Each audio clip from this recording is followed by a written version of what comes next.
lei realisticamente si può arrivare al biglietto unico? Partendo proprio da questo piano di trasporto regionale? Certo, questo è un lavoro che si sta facendo, che si è sviluppato e quindi sicuramente verrà anche portato avanti nei prossimi anni. L'assessore De Berti aveva fatto un ottimo lavoro nei 5 anni passati e penso che potremo fare altrettanto bene ancora sviluppando ulteriormente anche nei prossimi anni.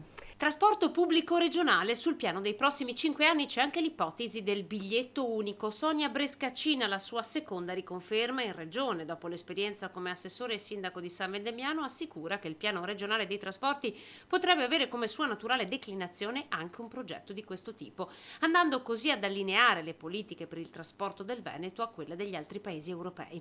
L'obiettivo è dare la medesima importanza al trasporto pubblico come alla mobilità privata su gomma, con il completamento di infrastrutture come la pedemontana veneta. Pensiamo soltanto a quanto sarà molto più agevole e più veloce, per esempio, arrivare da tutte le parti della provincia, muoverci nelle direttrici Treviso, anche Conegliano, Castelfranco, Bassano, eccetera, anche per raggiungere semplicemente degli ospedali che in questo momento stiamo riqualificando e stiamo specializzando, per cui ognuno cercherà la cura più specialistica per la propria esigenza. Ridurre i tempi di percorrenza sulle strade del Veneto lungo le direttrici nord, sud, est, ovest è uno dei fondamenti per il modello di sviluppo economico del Veneto che sarà.